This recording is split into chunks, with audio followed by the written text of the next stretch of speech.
Hello friends, study with bank के current affair session में आपका स्वागत है। ये current affair SSC, banking, railway, state PCS, CDS, CAPF, NDA और अदर कॉम्पिटिटिव एग्जाम आदि में सहायक होंगे। आज की डेट है 17 नवंबर 2020। तो चलिए आज का करंट अफेयर शुरू करते हैं। आज का पहला प्रश्न है, हाल विश्व मधुमेह दिवस निम्न में से किस दिन मनाया जाता है? ऑप्शन ए 10 जनवरी, ऑप्शन बी 14 नवंबर, ऑप्शन सी 12 मार्च, ऑप्शन डी 20 अप्रैल। देखिए, प्रतिवर्ष 14 नवंबर को विश्व मधुमेह दिवस के रूप में मनाया जाता है। इसका उद्देश्य मधुमेह के प्रति लोगों में जागरूकता पैदा करना है। विश्व मधुमेह दिवस 2020 का विषय द नर्स एंड डायबिटीज है। पहला विश्व मधुमेह दिवस वर्ष 1991 में मनाया गया था। मधुमेह शरीर में अग्नाशय द्वारा इंसुलिन का स्त्राव कम हो जाने के कारण होता है। तो इसका सही आंसर होगा ऑप्शन बी 14 नवंबर। चलिए नेक्स्ट क्वेश्चन पे चलते हैं। हाल ही में किस फॉर्मूला 1 ड्राइवर ने ट्रांकिस ग्रां प्री खिताब को जीतकर अपना 7वां विश्व चैंपियनशिप खिताब जीत लिया है? Option A Lewis Hamilton, option B Sebastian Vettel, option C Michael Schumacher, option D Narain Karthikeyan. देखिए, ब्रिटेन के फॉर्मूला 1 चालक मर्सिडीज टीम के लुइस हैमिल्टन ने ट्रांकिस ग्रां प्री खिताब अपने नाम कर लिया है। हैमिल्टन का यह 7वां विश्व चैंपियनशिप खिताब है और उन्होंने इसके साथ ही जर्मनी के दिग्गज माइकल शूमाकर के सबसे ज्यादा बार विश्व चैंपियनशिप खिताब जीतने के रिकॉर्ड की भी बराबरी कर ली है। हैमिल्टन की इस सीजन की हो 10वीं जीत है। ध्यान रखिएगा, सबसे पहले जो था ये माइकल शूमाकर है, उनके पास सबसे ज्यादा इंटरनेशनल आपका चैंपियनशिप का खिताब थे, लेकिन अभी जो है आपका लुइस हैमिल्टन हो गए हैं। ठीक है, तो इसका सही आंसर होगा ऑप्शन ए लुइस हैमिल्टन। चलिए नेक्स्ट क्वेश्चन पर चलते हैं। हाल ही में बांग्ला फिल्म के किस प्रसिद्ध अभिनेता का 85 वर्ष की उम्र में निधन हो गया? Option A Sadhu Meher, option B Soumitra Chatterjee, option C Chhabi Biswas, option D Mithun Chakraborty. देखिए, मशहूर बंगाली अभिनेता सौमित्र चटर्जी का 15 नवंबर 2020 को निधन हो गया है। वे लंबे समय से बीमार चल रहे थे। वे 85 साल के थे। पिछले कई महीनों से उनके स्वास्थ्य खराब चल रहा था। सौमित्र चटर्जी का जो जन्म है वो 19 जनवरी 1935 को पश्चिम बंगाल में नदिया जिले के कृष्णानगर में हुआ था। उनकी प्राथमिक शिक्षा कृष्णानगर में ही हुई थी। स्कूल में पढ़ने की उम्र से ही सौमित्र ने एक्टिंग शुरू कर दी थी।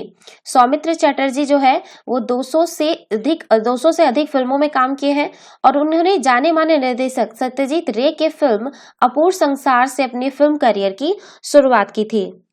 सौमित्र चटर्जी को ध्यान रखिएगा, वर्ष 2012 में भारतीय सिनेमा के सर्वोच्च सम्मान दादा साहेब फाल्के पुरस्कार से और वर्ष 2018 में फ्रांस के सर्वोच्च पुरस्कार लीजन ऑफ ऑनर प्रदान किया गया था। तो इसका सही आंसर होगा ऑप्शन बी सौमित्र चटर्जी। चलिए नेक्स्ट क्वेश्चन पे चलते हैं। हाल ही में संयुक्त अरब अमीरात ने विदेशी पेशेवरों के लिए गोल्डन वीजा को जारी करने की घोषणा की है, जिसकी अवधि कितने वर्ष होगी? ऑप्शन ए 15 वर्ष, ऑप्शन बी 20 वर्ष, ऑप्शन सी 10 वर्ष, ऑप्शन डी 16 वर्ष। देखिए, जो आपका यूएई ने अभी कहा है कि उसने और अधिक पेशेवरों को 10 साल का गोल्डन वीजा जारी करने की मंजूरी दे दी है। उसमें पीएचडी डिग्री धारक, चिकित्सक, इंजीनियर और विश्वविद्यालयों के कुछ खास स्नातक शामिल हैं। यूएई प्रतिभाशाली लोगों को खाड़ी देश में बसाने और राष्ट्र निर्माण में उनकी मदद पाने के लिए गोल्डन वीजा जारी कर रही है। गोल्डन वीजा विशेष डिग्री धारकों को ही दिया जाएगा, जिसमें कृत्रिम बुद्धिमत्ता और महामारी विज्ञान जैसे क्षेत्रों में विशेषज्ञ शामिल हैं। तो इसका सही आंसर होगा ऑप्शन सी 10 साल। चलिए नेक्स्ट क्वेश्चन पे चलते हैं। राष्ट्रीय प्रेस दिवस निम्न में से किस दिन मनाया जाता है? ऑप्शन ए 10 मार्च, ऑप्शन बी 12 अप्रैल, ऑप्शन सी 15 मई, ऑप्शन डी 16 नवंबर। देखिए, राष्ट्रीय प्रेस दिवस प्रत्येक वर्ष जो है आपका 16 नवंबर को मनाया जाता है। यह दिन भारत में एक स्वतंत्र और जिम्मेदार प्रेस की मौजूदगी का प्रतीक है। भारत में प्रेस को वॉचडॉग एवं प्रेस परिषद इंडिया को मॉरल वॉचडॉग कहा गया है। राष्ट्रीय प्रेस दिवस पत्रकारों को सशक्त बनाने के उद्देश्य से स्वयं को फिर से समर्पित करने का अवसर प्रदान करता है।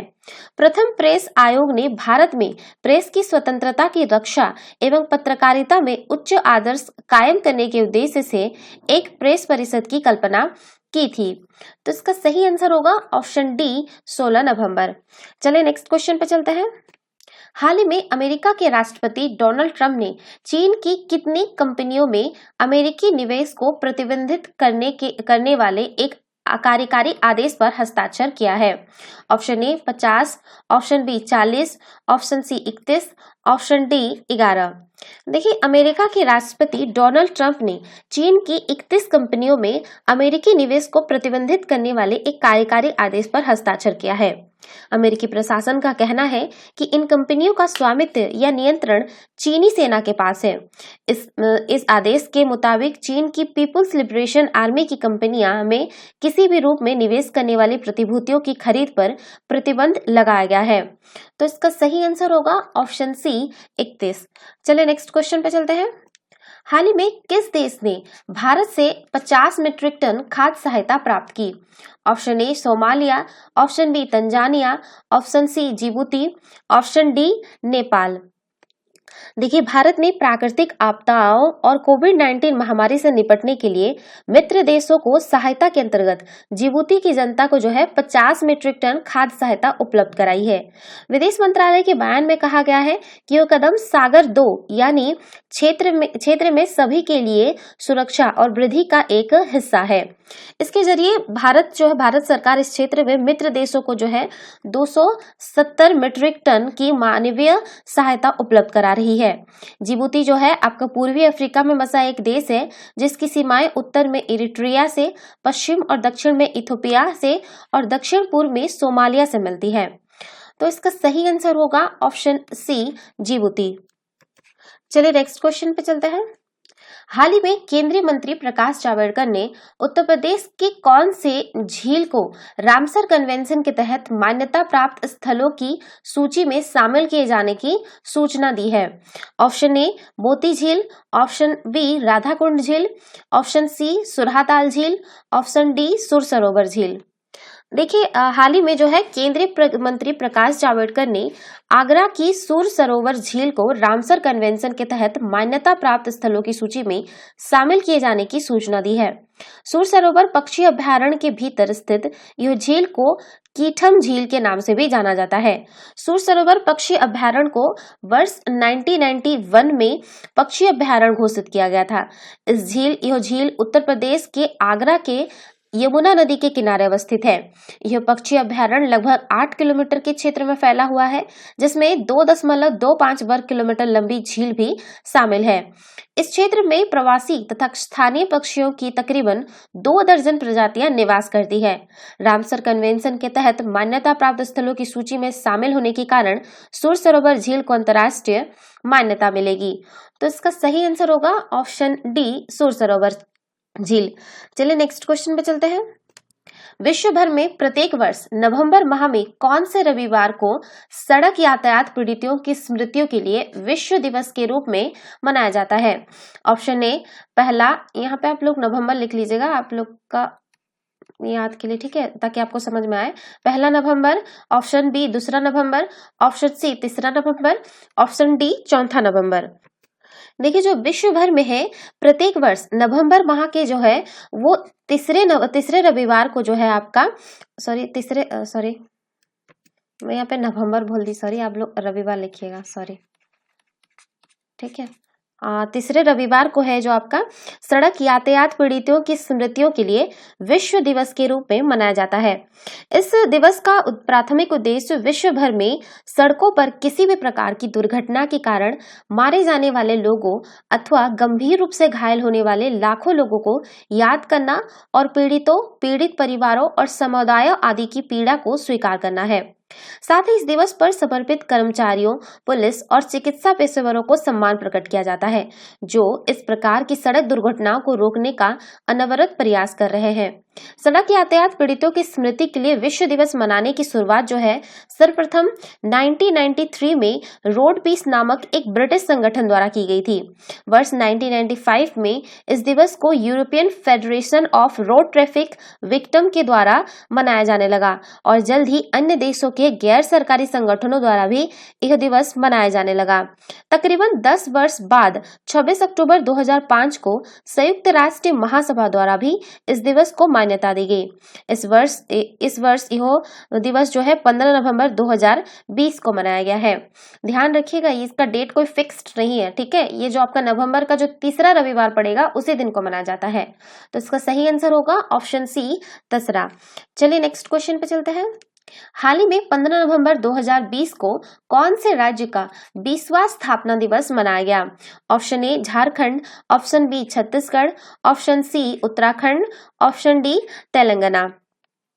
देखिए 15 नवंबर 2020 को झारखंड का 20वां स्थापना दिवस तथा बिरसा मुंडा जयंती मनाया गया है। भारतीय संसद द्वारा बिहार पुनर्गठन अधिनियम 2000 पारित होने के बाद वर्ष 2000 में बिहार से अलग झारखंड राज्य की स्थापना की गई थी।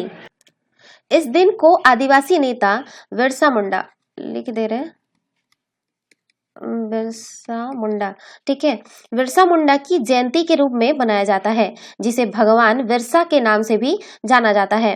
15 नवंबर 2000 को बिहार के दक्षिणी हिस्से को काटकर झारखंड की स्थापना भारत संघ के 28वें राज्य के रूप में की गई थी। इसमें छोटा नागपुर का पठार तथा संथाल परगना के वन क्षेत्र आते हैं। इसके पूर्व में पश्चिम बंगाल, पश्चिम में उत्तर प्रदेश और छत्तीसगढ़, उत्तर में बिहार तथा दक्षिण में उड़ीसा राज्य स्थित है। बात करते हैं बिरसा मुंडा के बारे में। तो बिरसा मुंडा का जन्म जो है आपका 1875 में हुआ था। वे मुंडा जनजाति के थे। बिरसा का मानना था कि उन्हें भगवान ने लोगों की भलाई और उनके दुख दूर करने के लिए भेजा है, इसलिए वे स्वयं को भगवान कहते थे। उन्हें अक्सर धरती आबा या जगत पिता के रूप में जाना जाता है। वर्ष 1899 टू 1900 में बिरसा मुंडा के नेतृत्व में हुआ मुंडा विद्रोह छोटा नागपुर के क्षेत्र में सर्वाधिक चर्चित विद्रोह था। इसे गुंडा उलगुलान भी कहा जा गया है। इस विद्रोह की शुरुआत जो है मुंडा जनजाति की पारंपरिक व्यवस्था खुटकटी की जमींदारी व्यवस्था में परिवर्तन के कारण हुई। इस विद्रोह में महिलाओं की भूमिका भी उल्लेखनीय रही। उन्होंने जनता को जागृत किया और जमींदारों एवं अंग्रेजों के खिलाफ विद्रोह किया। फरवरी 1900 में बिरसा मुंडा को सेहमुम में गिरफ्तार कर रांची जेल में डाल दिया गया और जून 1900 में उनकी मृत्यु हो गई। आदिवासियों के खिलाफ शोषण एवं भेदभाव के विरुद्ध उनके संघर्ष के कारण ही वर्ष 1908 में छोटा नागपुर काश्तकारी अधिनियम पारित किया गया, जिसने आदिवासी लोगों के गैर आदिवासियों के भूमि के हस्तांतरण को प्रतिबंधित कर दिया। तो इसका सही आंसर होगा ऑप्शन ए, झारखंड। तो ये थे आज के करंट अफेयर। वीडियो पसंद आए तो लाइक, शेयर और कमेंट करना ना भूलें। साथ ही साथ चैनल को सब्सक्राइब करना ना भूलें। Thanks for watching. Have a nice day. Take care.